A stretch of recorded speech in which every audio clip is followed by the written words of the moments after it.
Thank you, Mr. Sador. Brought to you by the Las Vegas Tourism Council.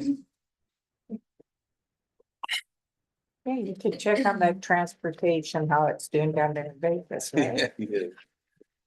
Okay. The time is 9 o'clock.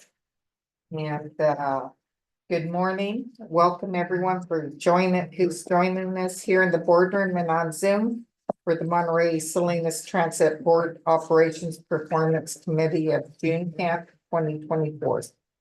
During today's meeting, the public has several ways to join: in person, in the conference room, or they may join the meeting via Zoom. The meeting ID is located on the agenda. And they may also join by telephone using the same ID passcode as Zoom. So with that, I would like to call this meeting to order. It is 9 o'clock. And roll call, please.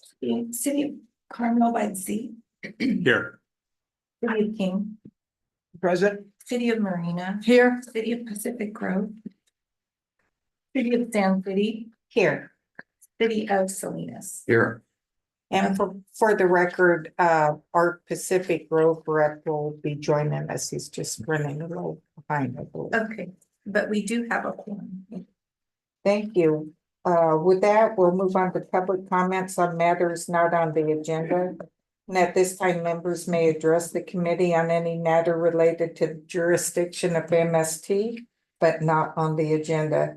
There is a time limit of not more than 3 minutes per speaker, and the public is encouraged to engage in respectful dialogue that supports freedom of speech and values diversity of opinion. Failure to engage in respectful dialogue will result in speakers being muted or required to leave. The committee will not act or respond immediately to any public comments presented, but may choose to follow up at a later time, either individually through staff or on a subsequent agenda. So at this time, public comment is open.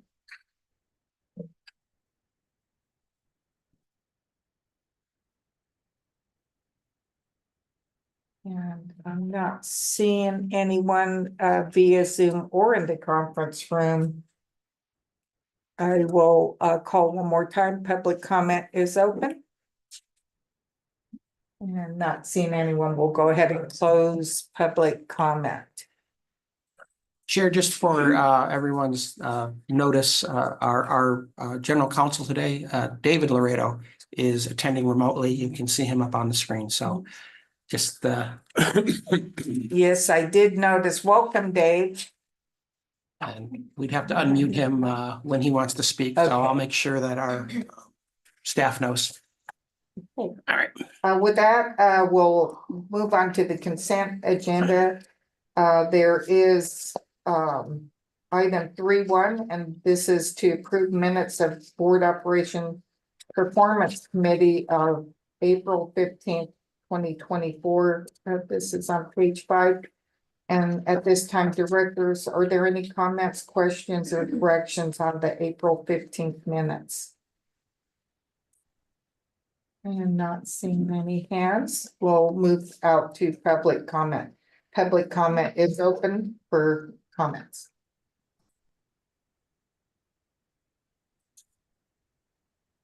I don't see anyone with their hand raised online, and there appears to be no one in the building. Okay. With that, we'll close public comment, and I will ask if there's a motion for approval. Move to approve. Okay, we have a motion, a second. I'll second. A second, all in favor, please say aye. Aye. Any noes? Abstains, motion carries. We'll move on to the next item, action items. This is review of operations performance. And this will be Carl giving us a staff report. Yep. So if you look at your monthly summary report, our ridership continues to just growing leaps and bounds, and actually beating probably I haven't done the analysis yet, but I'm going to guess that we're among the highest ridership rebounds going on right now. I don't see any numbers like this from any of the peers. As a matter of fact, I've seen press releases and newspaper stories from LA Metro crowing about their 12% increase in ridership growth, and we're at 30%. So perhaps MST should do some more press on this.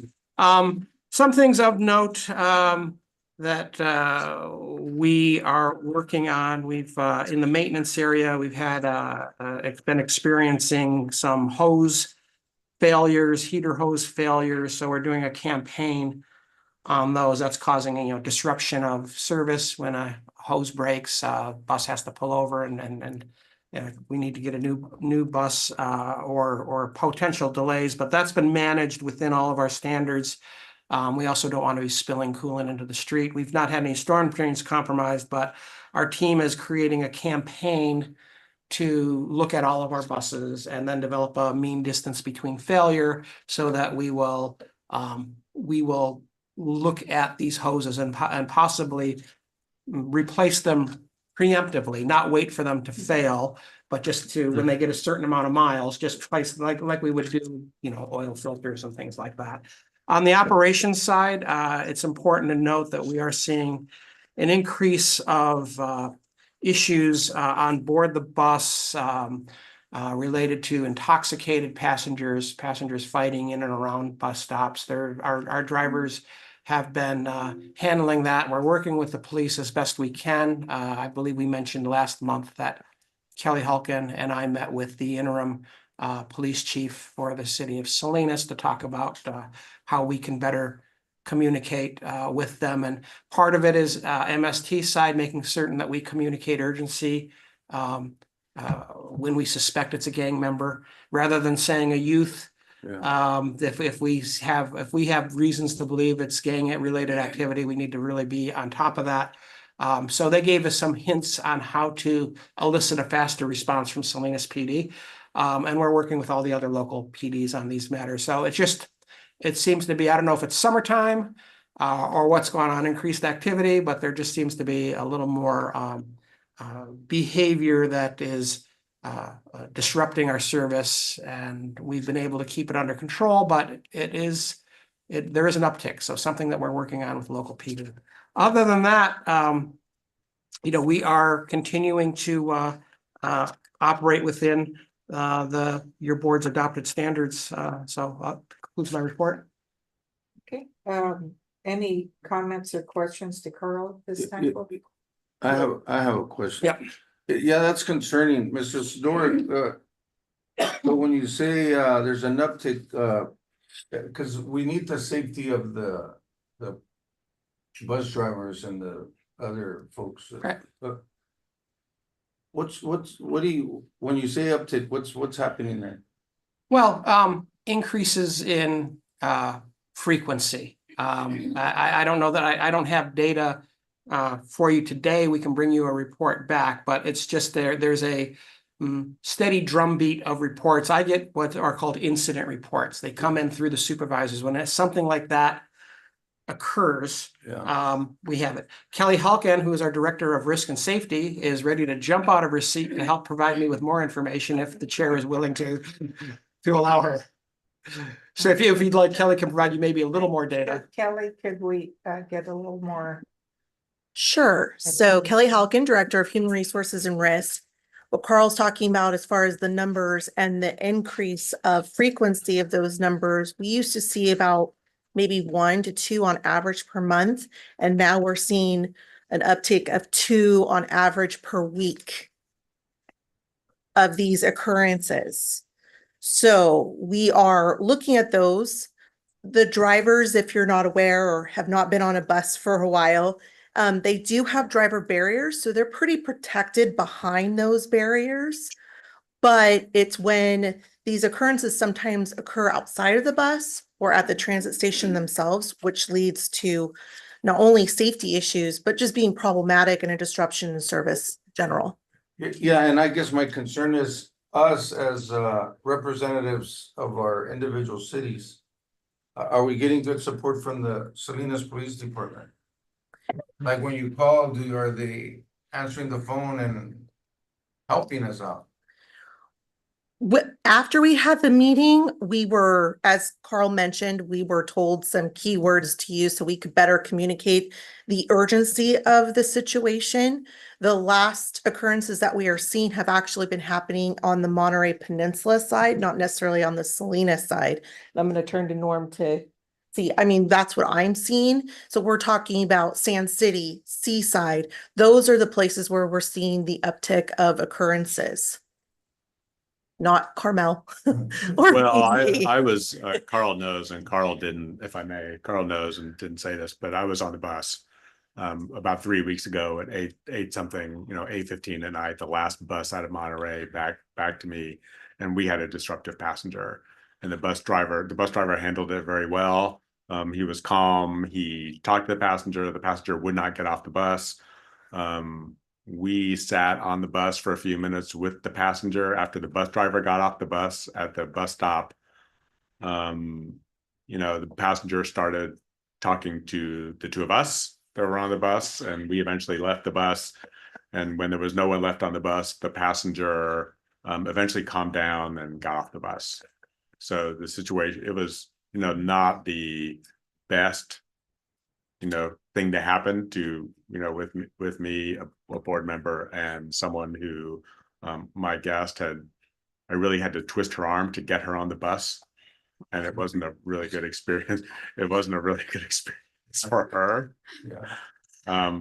But it was handled, pretty well. And, Carl and I talked about the follow-up after. And. Yeah, and you know what, and I can understand us being educated on keywords, how to talk, how to present, but still, we're not.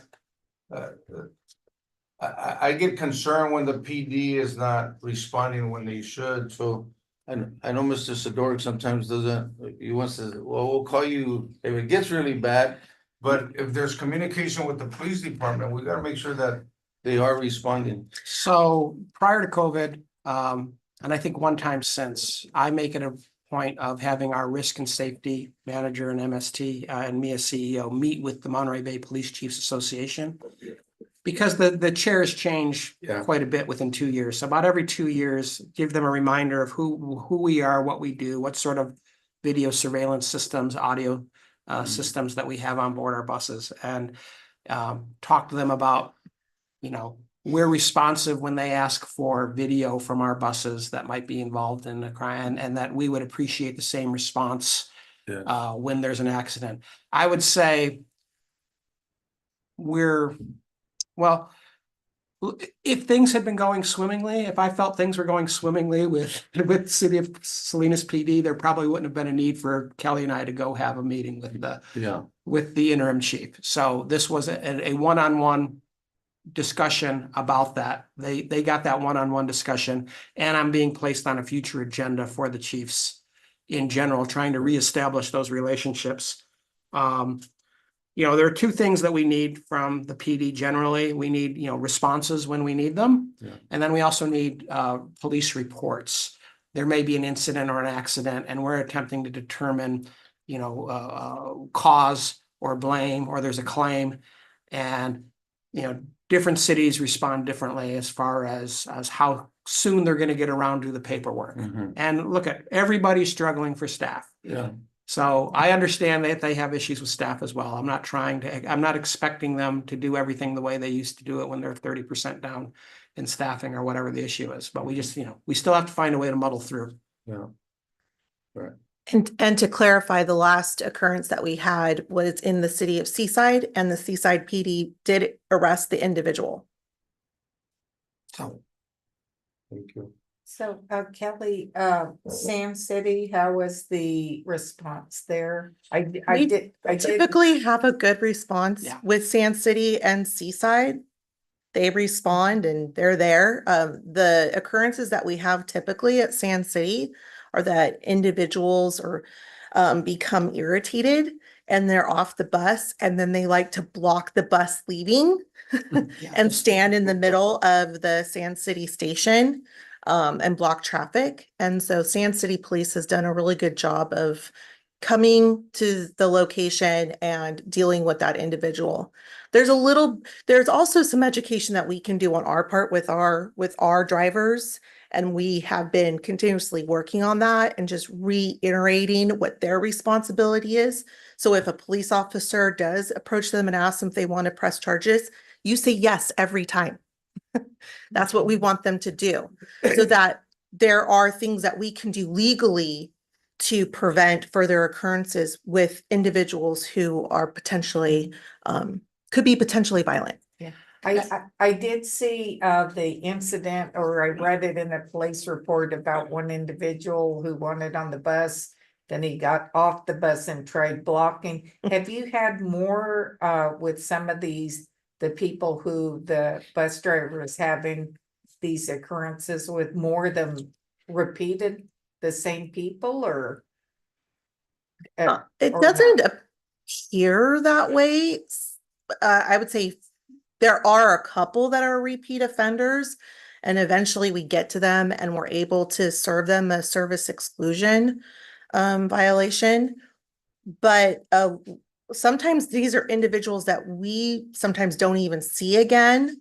But the frequent flyers that we like to call them, the drivers do warn each other about them, and the operation staff is aware of them. So we try to work together to deal with those individuals as best we can.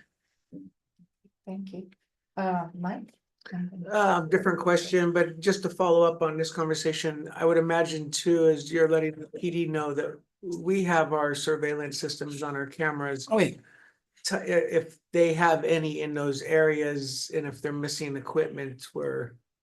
Absolutely. No, they call us frequently and ask us if we have a bus in the vicinity of when a crime may have been committed and did anything get picked up on our cameras. And so we have a very good relationship. And that's where we say, because we respond, we respond pretty immediately to everything. That's kind of our culture. So, sometimes though, then we have that same expectation when we're asking them for information, and they don't always have that same culture of urgency and immediacy, or they're working on something else. Yeah. Right. So, but we do provide them, and the DA's office has used it, and there have been some pretty high profile criminal cases that have been solved and convictions brought forward because of video and audio on an MST bus looking outside, nothing happening on the bus, but our buses observed something that a person wasn't there to observe. A little scary, but in the end, it's, And I was also meant more of the infrastructure that they would have available to themselves, like the city cameras, if Right. they're located in these areas where they could catch additional footage before and after. That just something to bring up Sure. with them, and because I'm sure we could always support if they're going out for a grant for additional equipment. But what I wanted to bring up was, so I'm seeing more in our city circular around the school times, more children Right. using that to get off. And is there a way that we can capture that metric? Because to me, that seems like it could be important in the future for funding, or just showing the depth and breadth of what public transit is offering, because that is something you don't normally think of, that kids going to school and the ability for their parents to get to work early and having that in place. So, because that's what I'm assuming is the case going on, is the parents have to leave early, and now they have a safe way to get their children to school, and they know they'll make it to school. Yeah, we have seen that, especially in King City, parents with walking children to the bus, standing near a bus stop, standing near a home, and inside issue with King City, and then the children boarding. I'm not certain, other than looking at boardings near the school, we could take a look at what the boardings at the actual school are. And then we have school passes. There's probably a way we can get there. I don't have a direct answer for you, It's not, because, yeah, not for now. I'm just something. but for us we to absolutely see consider. it happening. And we know that at, say, Monterey High School or Seaside High School, I've made the contention, and without the data, but just anecdotally from what I look at, I believe that MST carries more school children than the combined school buses of Monterey County. When you look at the numbers of that, and yet you see school buses eligible for certain funding programs that we're not eligible for because we're not a school bus operator. And I've kind of railed against that, that we should be able to access that. And then the school buses will say, well, you're trying to, you bad transit people are trying to suck up all the money for yourselves. And, so it goes back and forth. Okay, just as we move forward and as the other South County cities come online, I would imagine we're gonna see something similar. So there's a way that Absolutely, we can, especially in Greenfield. yeah, even if it's school-specific cards where they could tap on, I don't know what is it usually one kid under a certain age that's free when they ride with a parent, or is it? We have multiple programs and we're gonna be Right. kicking a new one off, I think, this summer. So Lisa is I just opened the door and she's pouncing through. Oh, yeah, no, not about the school Oh, pass stuff. oh. We had a writer survey. Oh, that there we go. Thank you. I knew there was. You're welcome. We had a writer survey that we conducted in April of 2023, and we asked what the individual's age is. Under 18 was 4.8% of our total ridership. That's good, okay. It's one that we can grow. Mhm. Thank you, Lisa and Kelly. So, with that, are there any other questions or comments at this time on the board? And if not, we'll go ahead and open this up to public comment. I'm going to check on our general counsel's connection. I have a text here that maybe he was having some difficulty, so I'll be right back. You want us to hold? No, keep going. Okay. Okay, so at this time, public comment is open.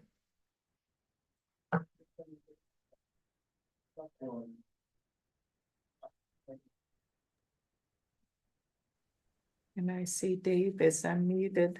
Yes, I am unmuted now. Hello. But my Okay. video does not seem to be operable. Okay, welcome. Okay, thank you. And joined us is Joe with PG, and welcome, Joe. So public comment is still open and not seeing anyone in the conference room or on Zoom. We'll go ahead and close public comment. And this here was just we don't need a motion on this. This was just to receive. Correct. So we'll move on to item 4.2. And this is to receive an update on the SURF project. And with us, Lisa. Yes, thank you, Chair and members of the committee. Lisa Reinheimer, Assistant General Manager for MST. I have 6 updates for you since the last board meeting. 6. Just 6. Count them, 6. I was going for 10. I was going for 10, but I consolidated them to 6. Thank you. After your board meeting last month, the California Coastal staff sent a letter to the California Transportation Commission and the California Public Utilities Commission about 2 issues. One was the Proposition 116 that the board talked about last time.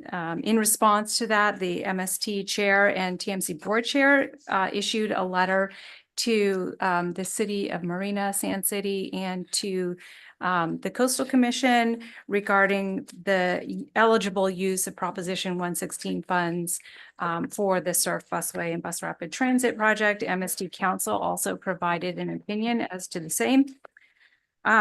So that issue in our minds is resolved. The CPUC issue had been resolved back from July of 2022 and provided to the Coastal Commission as part of our application materials. And it's a little curious to us. We don't know why the Coastal Commission asked the CPUC to opine as to the requirements for future rail at this time, but that was further resolved with another email from the CPUC staff saying that because we're not a rail project, no CPUC involvement is required at this time. When and if future rail comes in, that's the time when CPUC would be involved. They get involved with rail crossings and what have you. So the next issue is, it's not even an issue, it's an update. The TMC Rail Policy Committee reviewed the long-term use agreement for the busway within the TMC rail corridor and recommended that the TMC board approve that use agreement at their board meeting later this month. The third item was the City of Marina Council last week upheld MST's coastal development permit. It will likely be appealed to the California Coastal Commission. Anyone can do that within 10 days of when the Coastal Commission receives the materials that the City of Marina sent via certified mail last week. Sand City, there's the fourth one. Sand City Development Review Committee, which included council members Libby Sofer, and Hawthorne, recommended that their council approve a coastal development permit and tree removal permit within the city of Sand City. There is, however, an emerging issue with the proposed conditions of that approval, which the city manager and staff have proposed. In that, you may recall from a November or December board meeting when you reviewed the traffic analysis conditions in the existing versus future. We're showing that light at California and Playa will improve traffic conditions over the next 20 years.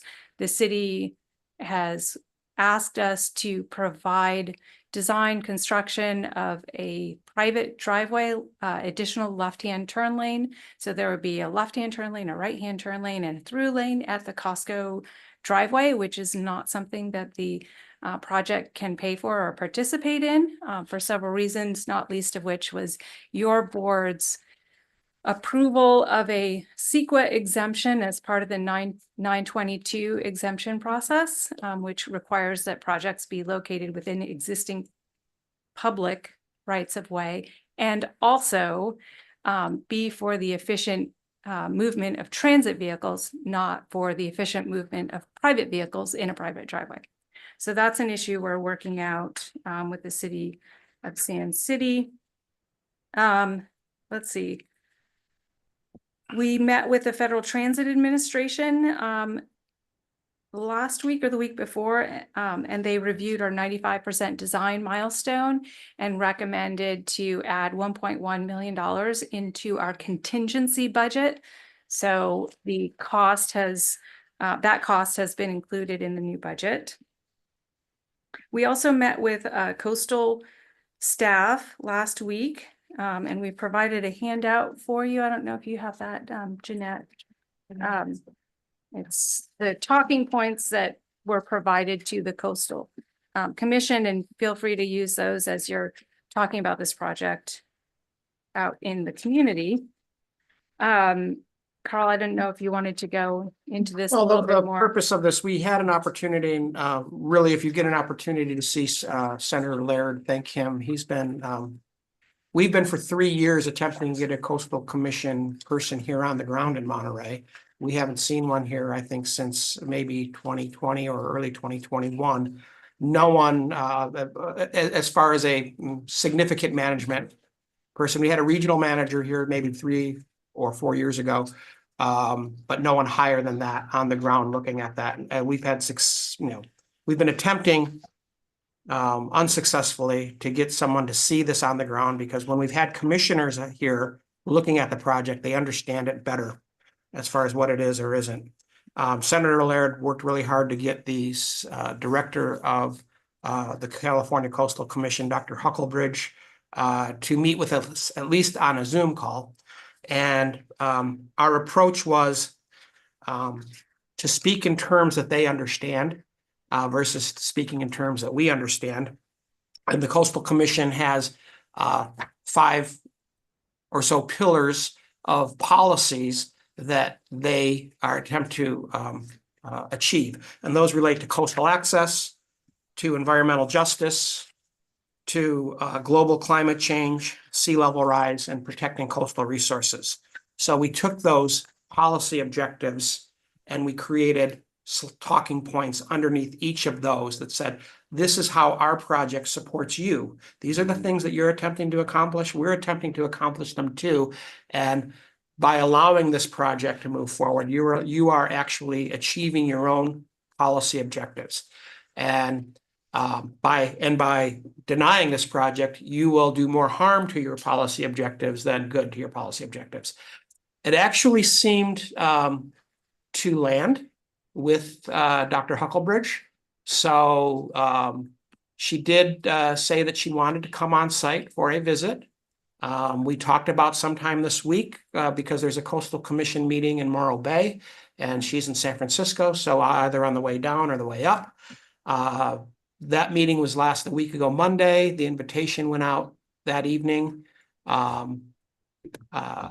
A second invitation went out Thursday because I hadn't heard back yet. And as of this morning, I still haven't heard back yet. So we'll see whether or not we're taken up on that. But I do know that Senator Laird continues to work on our behalf.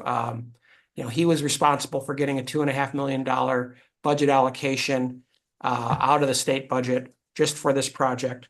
So he has a vested interest in seeing this move forward. And he's been as animated as I've ever seen him in all my years of knowing him. He is very intent, and I know is calling commissioners on his own time and is attempting to work the staff as well using his leverage. And he's also working with Assemblymember Rivas.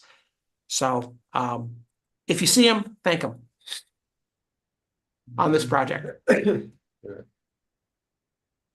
Thanks, Carl. And then so finally, we continue to receive letters of support for the coastal development permit that we're providing to the Coastal Commission. We will be continuing our public relations efforts solely focused on getting that coastal development permit in September. So we'll provide more information to the board in terms of materials and information. And if there's anything specific that you'd like provided to you, just let me know. That's it. That's all I have. Are there any comments or questions from the board? Just a couple comments. One is, and I know it's hard because it's Sand City, but I do That's agree that the use of funds for private infrastructure, that is something that wouldn't work for me at all. So I'm hoping a path forward on that will be figured out. And then just secondly, while it might not fall within what the Coastal Commission is looking at, is just a reminder, is Measure X, which part has funding for the surf project, was passed by the voters as a slate of projects. So I mean, when you talk about public support, that was what, 69% of the public voted for that revenue measure, which is significant when you get the public to do that. And that was one of the projects that was listed and identified as what they want. So coastal staff in our discussions, they seem to feel that they're in a regulatory box that they're having difficulty finding themselves out of, although we've seen them get out of this box on multiple occasions. We know it can be done, and it's been done literally a stone's throw from this project with the Fort Ord Dunes State Campground. And it's a process that they refer to as conflict resolution.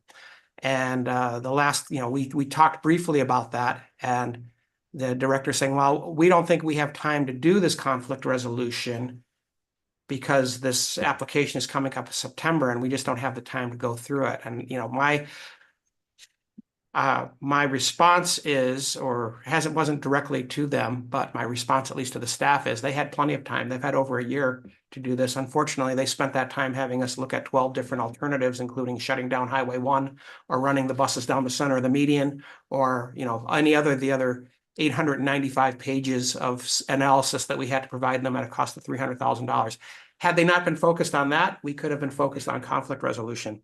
MST staff believes that with our resources, we can write the conflict resolution for them and provide, if not staff, the commissioners of what that conflict resolution would have looked like had their staff chosen to use their time differently.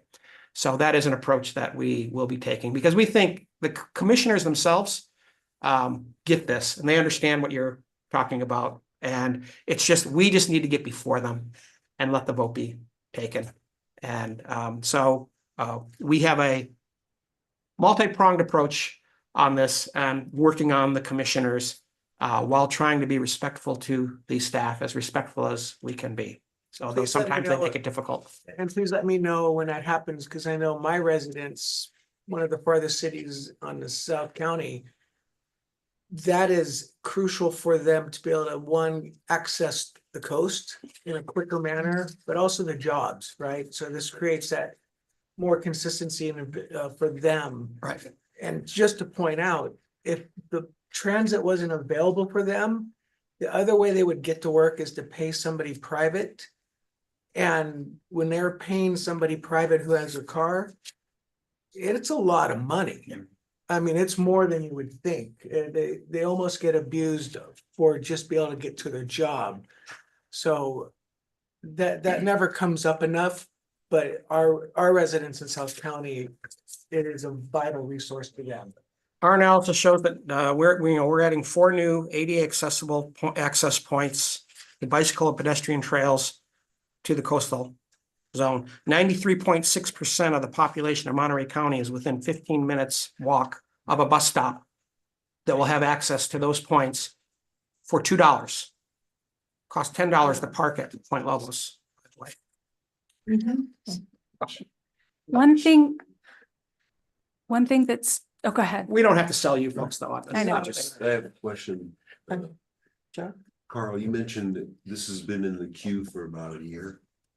We've been over a year in the application process. Okay. Yeah, we submitted our first set of application materials on March 31st, 2023. And I find it rather curious that early on in the project development, their coastal staff, who has since retired, told us that as we were going through the CEQA process with a mitigated, with an initial study mitigated negative declaration and then supported by additional CEQA exemptions, he said, well, we're not the CEQA police. I mean, like literal quote. And then as we're going into the application process, we're preparing alternatives at a more complex and involved EIR level status. So I find it rather interesting how this permitting process works with the Coastal Commission, yet allowing agencies, giving agencies the deference as to what type of environmental analysis they're allowed to provide. I mentioned it last time that, you know, our ATC project took 2.5 years to get through the coastal. Not that I'm saying it's going to take 2.5 years. Well, and we would argue that a public benefit should be treated a little differently than a private benefit. So that is to me a distinguishing factor of our project. Not all projects are equal for the people of California that are supported by the taxpayers. Those providing a public benefit should get some deference. And if we are not allowed, there may be legislation in the future from perhaps a certain senator that makes that more clear. Yes, I would like to add for King City, it also takes cars off of the road. Yeah. Not just that people have to pay so much money. And for the rest, I would like to thank Carl and Lisa for having attended 2 City of Marina Council meetings and for having provided more information for that follow-up meeting. And I'm glad that it's that the fellow council Should get a members. t-shirt, like a marathon t-shirt or something. I survived And I City apologize Marina. that we're so late on the agenda. Okay, so thank you for that. Yeah, that's right. It was 4 hours well spent. I was on my first review. And I'll go Oh, ahead and no, thank you. since we're still under board's questions or comments, I'd like to go ahead and make a comment. And that is, I agree with the spending of funds, public funds, that can't be done on private property. So as we just heard something at another board meeting, I think last month with Tampsey about closed gated communities or private areas, that's just impossible to do, to put monies there. So just comment there, very understandable. And that we just this last Friday, we attended a mayor's meeting, and the mayors did receive a letter from Carl regarding support from the mayors. Although it wasn't 100% unanimous, there will be a letter sent. The letter's already been sent. I got a Okay, copy so of it you on already file. know about it. Okay, And it doesn't talk about the vote. It just says the Monterey mayor's support. okay, And it just leave it at that. okay. So I did want to put that there. Okay, with that, if there's not any more comment from the board, we'll go ahead and open this up to public comment. Public comment is open. You have 3 minutes for your comments.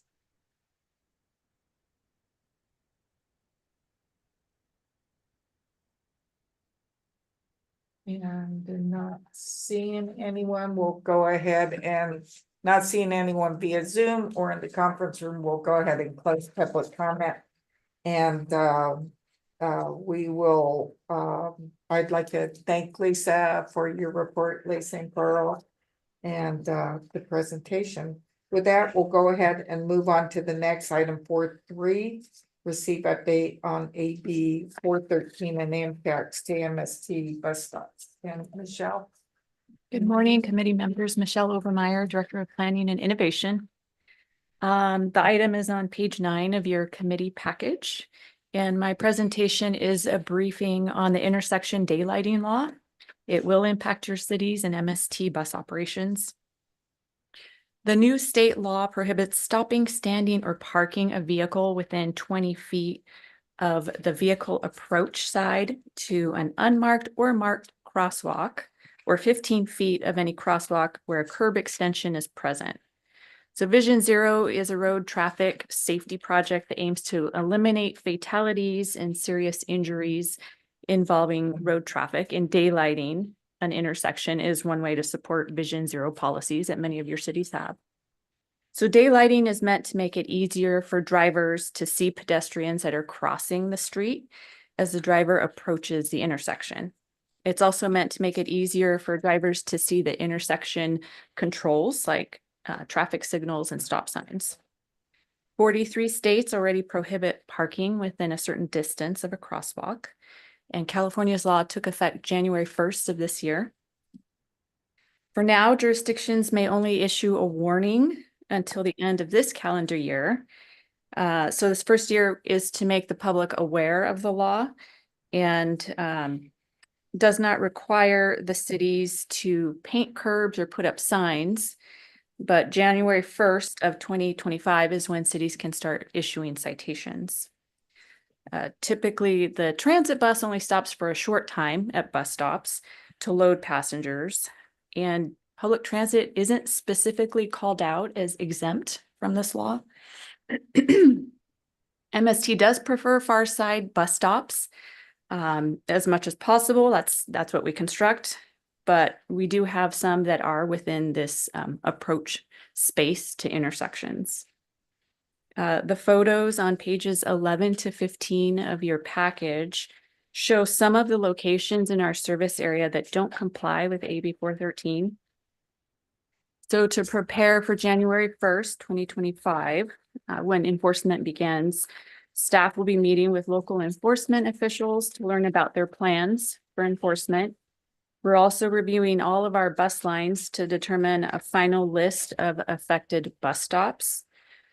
We may be pursuing ordinances from each of the cities, granting us the authority to continue using these existing bus stops.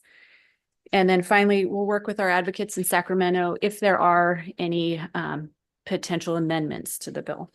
So this item is just to receive an update, and I can try to answer any questions. We also have Dave Laredo on the call here. Michael did review this bill on a cursory analysis. Thank you, Michelle. Any questions from the board at this time? Just a couple comments. We're working on this through our city. It's very, very frustrating. And especially the bulb out, right? That call out where it's only 15 feet if you do the bulb outs. The problem is a bulb out is more than additional 5 feet. It almost discourages creating pedestrian friendly infrastructure, because you'll lose another 10, which is another parking spot basically, by putting these in. I have real issues with the law itself, because a lot of us have gone through grants to get funding for bulb outs, pedestrian crosswalks from the state with specific requirements.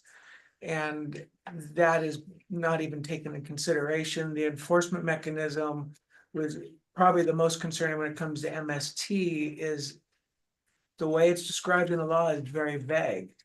Do we have to absolutely enforce it? What happens if we don't have enough people to enforce it? All these little things. This is something where I agree in principle, but my God, as you start digging into it, it is creating impacts that like no other. And then we all have suffered from parking. Not enough, so I, off soapbox, I'm not happy with this law.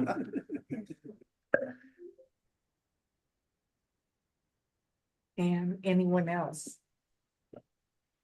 I know Sand City is putting in a couple new streets and they're gonna have bulb outs but there will be no bus on those streets, so. Not yet. I know, well, yeah. Never say never. Hopefully. Okay, if there are no questions to staff, we'll go ahead and open this up to public comment. Public comment is open. And seeing no one via Zoom or in the conference room, we'll go ahead and close public comment and we'll go ahead and just thank you, Michelle, for your presentation and the update. Thanks. Okay, well, moving on, there's no closed session, so at this time we will go ahead and adjourn this meeting. Yeah, and Carl, I have a question for you. This is Dave Laredo. Will the same Zoom link work for your board meeting? Yes,